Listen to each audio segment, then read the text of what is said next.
17 শতকে রাজা মাধব সিং বানিয়েছিলেন এই রাজপ্রাসাদ। তার রানী ছিলেন অদ্ভুত সুন্দরী, এক তান্ত্রিক প্রেমে পড়ে যায়।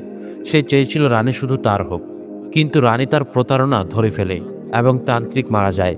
মরার আগে সে বলেছিল এই রাজ্য এক রাতেই ধ্বংস হয়ে যাবে, আর ঠিক সেটাই হয়েছিল। যারা সূর্য ডোবার পর দুর্গে ঢুকেছেন কেউ ফেরেনি। অনেক পর্যটক বলেছেন কেউ পেছন থেকে কাঁধে হাত দিয়েছে, মেয়ের কান্নার শব্দ, দেওয়ালের ভেতর থেকে কারো ফিসফিসানি, ছায়ার মতো কিছু ধীরে ধীরে পেছনে চলেছে। ক্যামেরা, মোবাইল হঠাৎ বন্ধ হয়ে গেছে। অনেকের হঠাৎ অসুস্থতা বা জ্ঞান হারানোর ঘটনা ঘটেছে। একবার 3 যুবক সাহস করে রাত 9টায় ঢুকেছিল দুর্গে। সকালে তাদের মৃতদেহ মিলেছিল দুর্গের পেছনে। দেহ বিকৃত ছিল, চোখ ফাঁকা, মুখে আতঙ্কের ছাপ। এই ঘটনার পর ভারত সরকার ঘোষণা দেয় সূর্য ডোবার পর প্রবেশ নিষেধ।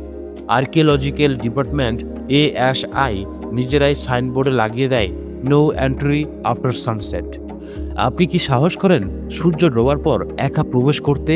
যদি করে থাকেন তাহলে আর ফিরে আসতে পারবেন না, আর কেউ কখনো জানবেই না আপনি কোথায় হারিয়ে গেলেন।